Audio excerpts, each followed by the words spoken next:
naghahanap ka ng tao na babaguhin mo, dapat hindi ka na nag-asawa. Dapat nagpulis ka na lang. O kaya, dapat nag-volunteer ka na lang sa rehab. Napakarami po, bago sila kinasal, alam na nila, may tama na, may topak na yung taong yan. Pero ano sinasabi, mahal ko po talaga siya, Father eh. Basta ang importante po, yung ako nagmamahal kahit hindi na po niya ako mahalin. Check. Yun lang po masasabi ko. Check.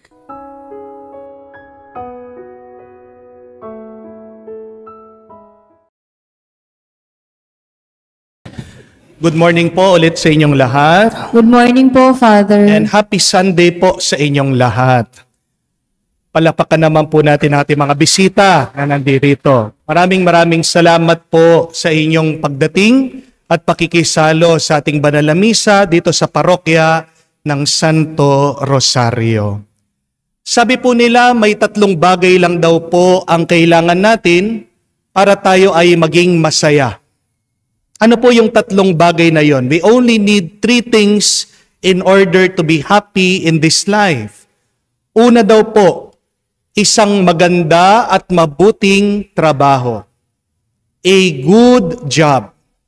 Tandaan niyo po, sa buhay natin, we will spend 1/3 of our life working. Uubusin mo ang iyong buong maghapon sa pagtatrabaho. Kaya nga, pag hindi mo gusto yung iyong ginagawa, nasasayang na halos kalahati ng iyong araw. Araw-araw. Sayang ang iyong oras, sayang ang iyong panahon. Amen?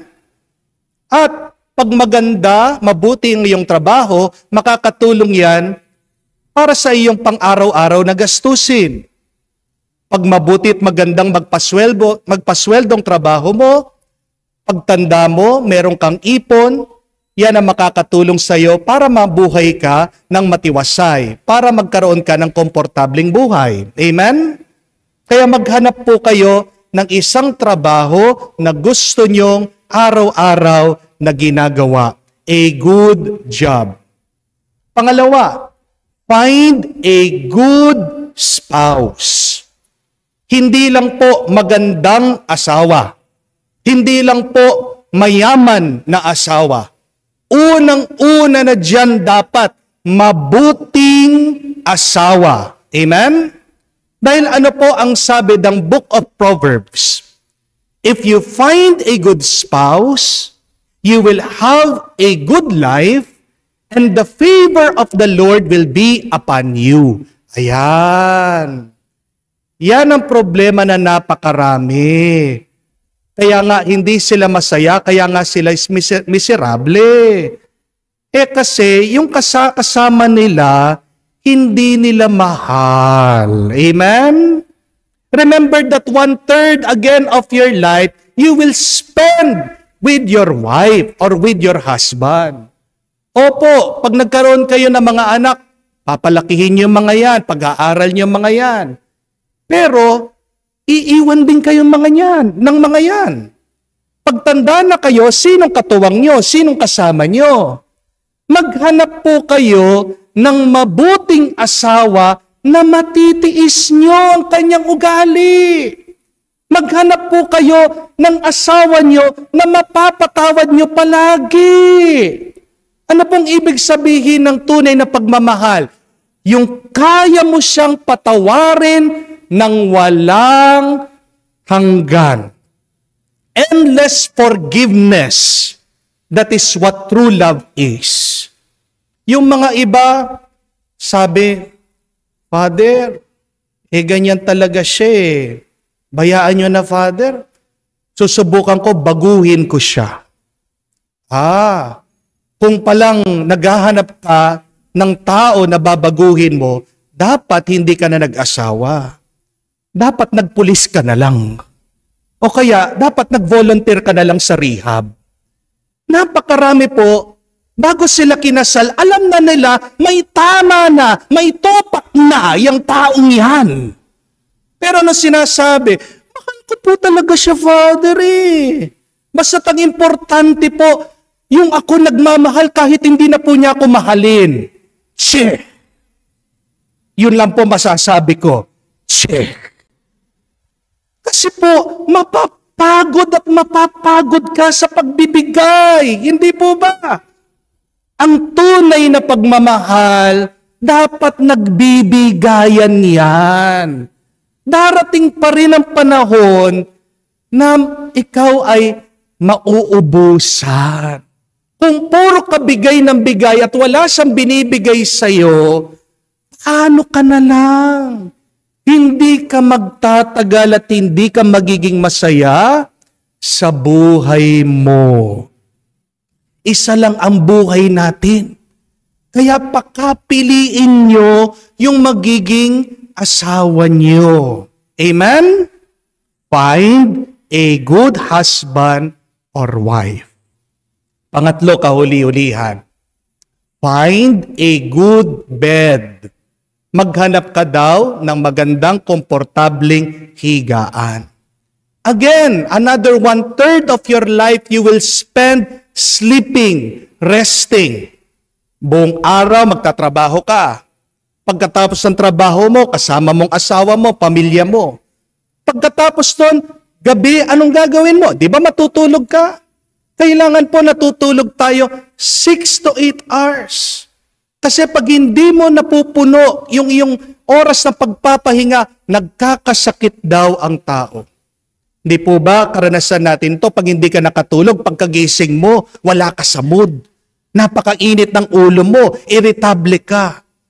When you are rested, remember, you will be excited. Pag kulang ka sa pahinga, magkukulang ka sa tuwa at saya. Malaking tulong po. Yung maganda yung higaan mo, yung excited ka na matulog at magpahinga para sa ikatutuwa din ng buhay mo yan. A good bed. Ang tanong, makukuha ba natin sabay-sabay yung tatlong yan? A good job, a good wife or husband, a good bed. Sino po sa inyo yung meron ng tatlong yan? Kung meron kayo, congratulations, you are blessed, thank the Lord. Amen? Pero alam natin, napakahirap, napaka-imposibleng ma-perfect mong tatlong yan. Kung minsan, oo, magandang magpasweldong trabaho mo, pero pagka-uwi mo, hindi naman kayo nag-uusap ng iyong asawa. Minsan nag-aaway kayo. Matutulog kayo, komportable ang kama, pero napakabigat ng loob mo. Amen? Kung minsan naman, ang ganda nga ng trabaho mo, pero malayo ka naman sa misis mo, sa pamilya mo, kamukha po naman nararanasan ng mga kapatid nating OFW. At pag uuwi sila doon sa kanilang tulugan, at pakarami po nagkukwento, yung kanilang higaan, yung kanilang kwarto, parang tahanan ng daga. Parang lungga ng daga. Napakasikip, napakaliit pagkatapos ang mahal pa ng kanilang binabayad na renta. Sometimes we cannot get everything that we want. And sometimes when we receive everything that we want, we are still not satisfied. Meron pong isang matanda lumapit sa akin. Sabi niya, Father, napatapos ko na po yung mga anak ko. Nakapag-abroad na po sila. Napatapos na po namin yung bahay namin. Meron naman po akong pera. Nabibili ko pong gusto kong bilhin, nakakain kong gusto kong kainin, napupuntahan kong gusto kong puntahan. Pero bakit, Father? Hindi pa rin ako masaya. Tingnan nyo na po yun. Meron pong tao na sa kanya ng lahat, pero hindi pa rin siya masaya. Ano ba ang problema? Baka naman, nabusog na ang pangangatawan, pero meron nakalimutang pakainin at busugin. Ano? Ang espiritu, ang kaluluwa, ang puso ng tao. Yan po ang pinapahayag ng ating Panginoon, na tanging siya lamang ang Diyos ang magbubusog sa atin. Sabi niya, sino man ang lumapit sa Kanya, hindi na magugutom. Sino man manalig sa Kanya, hindi na mauuhaw. My dear friends, remember this. A blessing without God is no blessing at all. Amen? A grace without Jesus is no grace at all. Pinapaalala niya, huwag tayong magtrabaho para sa pagkaing nalulusaw, nawawala at nasisira. Ibig sabihin ng mga material na bagay ng mundong ito, panandalian ka lang gagawing masaya. Pero kung gusto mong manatili at magtagal ang tuwa, kailangan palagi nandyan ang presensya ng Diyos. At paano natin mapapanatili na tayo ay nasa Diyos at ang Diyos ay nasa atin? Unang-una na dyan, huwag nating kalimutang palaging magdasal. Hindi lang magdasal, palaging magdasal. Sa araw pong ito, pinagdiriwang natin ang araw para sa mga pari. Feast day po ng patron ng mga pari, St. John Maravianey. Pagdasal niyo po kami mga pari. Dahil kahit na kami mga lingkod, mga pastol niyo, meron din po kami mga kanya-kanyang problema. Marami kaming pinaglalaban ng tukso. Yan nga po yung aking tatay sa mga nakakaalam sa inyo. Diyan po sa kumbento nakatira. Bakit? Binabantayan ako. Siya pong bodyguard ko. Mahirap na po. Gwapo pa naman ako. Baka ang dami po dyan manligaw sa akin, no? Ang dami po dyan ma-inlove sa akin. Ang dami po nagte-text sa akin. Pero wag po kayo mag-alala. Puro matatandang dalaga. Joke lang po. Mahirap po ang buhay, pare. At alam niyo po, ayon sa pag-aaral, every year, a lot of priests are moving out. A lot of priests are leaving behind the priesthood. Bawat po taon, napakarami pong umaalis sa pagkapari. Bakit? Hindi lang po stressful ang trabaho. Isang dahilan, nakakalimutan daw po ang pagdarasal.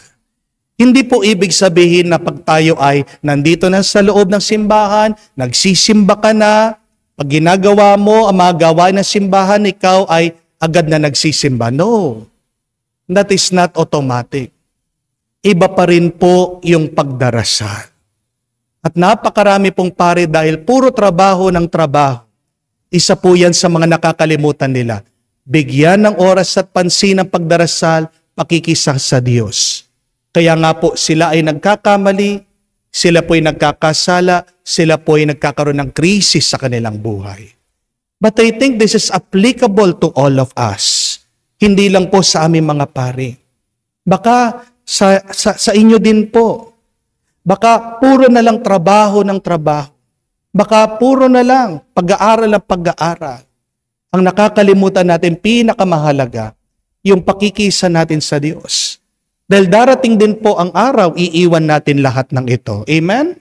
Pero sino makakasama natin, sino makakarap natin pagkatapos ng ating buhay? Walang iba kung hindi ang Panginoon. A life without prayer is a life without power. Tandaan niya po yun. A life without prayer is a life without power. Alam niyo po, St. John Paul II, ang dati po nating Santo Papa, he died 84 years old.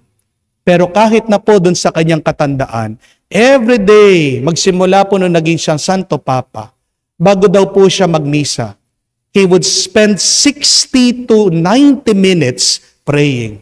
Pagkagising po niya, pagkatapos po niya maghilamos, magbihis, agad po diretsyo siya sa chapel, magdadasal siya. Araw-araw. At tinatanong po siya minsan sa interview, bakit po niya ginagawa yun? Bilang Santo Papa, ang dami po niya trabaho, ang dami po niya dapat gawin. Pero ang sabi po niya, yung pong 60 to 90 minutes niya a day praying, that was the best time for him throughout the day. Ang kinasasabikan niya, ang pinakahinahanap niya, ang talaga nagpapasaya sa kanya, ay yung kanyang pagdarasal. Wow! Tanong natin sa ating sarili, What do I consider the best time of the day for me? Yung bang pagdarasal, o yung pakikipagchismisan, pagtatrabaho, pagsa-social media? Ano yung pinakahinahanap ko sa araw? Mag-ingat po tayo. Baka yung iniisip mong magpapasaya sa'yo, kalaunan, yan ang magbibigay sa'yo ng problema. A life without prayer is a life without power. At ang pinakamataas na uri ng pagdarasal ay ang banal na misa. Napakarami po sa atin nagdadasal na darating sana ang panahon, tayo ay makarating sa langit. Pero hindi po tayo kailangan mamatay para makarating tayo sa langit at maranasan natin ang langit. May I remind you that you don't need to die to experience heaven. You can experience heaven here on earth. How? By going to Mass and by receiving the Holy Communion. Ano ang sasabihin ng pare pag tayo tumatanggap ng banal na communion? Ang katawan ni Kristo. Si Kristo ang ating langit. Si Kristo pag tinanggap mo ang langit, nasa iyo. Ito lang po ang aking habilin hamon sa inyo. Mamaya po pag kayo ay magko-communion, pagkatanggap nyo po ng hostia, pagkabalik nyo sa inyong upuan, mupo kayo, lumuhod kayo, pero huwag nyong kakalimutan gawin ito. Pikit nyo mga mata nyo. Close your eyes. Close your eyes as you pray. Bakit napakahalaga pikit natin ang ating mga mata habang tayo nagdarasal? Dahil tandaan nyo po, when you close your eyes, you open the eyes of your heart and soul. At pag nagbukas ang mata ng iyong puso at kaluluwa, ano makikita mo? Ang kagandahan ng Diyos. Ang kapangyarihan ng Panginoon. You only see true beauty by closing your eyes. Mamaya, pagka communion niyo po, magdasal kayo, close your eyes, see the beauty and the power of the Lord. P.S. Pray and then smile. Bakit mapapangiti ka sa iyong pagdarasal? Dahil nakita mo na ang Diyos na tunay na nagbibigay sa atin ng tuwa. Yes, my dear friends, 3 things can make you happy. Can make you happy. A good job, a good spouse, a good bed. But it only takes one to give you joy. And that is the Lord. That is the good news. Kahit nawala yung tatlong yon, basta't nandyan ang Diyos. Kahit na gaano kahirap ang buhay, kahit na marami kang problema, kahit na marami kang pagsubok, basta't nandyan ang Diyos, sapat na. Amen? Kaya tayo po ay magpasalamat dito sa loob ng misa, sa gitna ng marami pa ring kakulangan ng ating buhay. Sa tayo ay lumapit at manalig sa Diyos, mapupuno tayo ng kanyang tuwa ngayon at magpakailanman. Amen.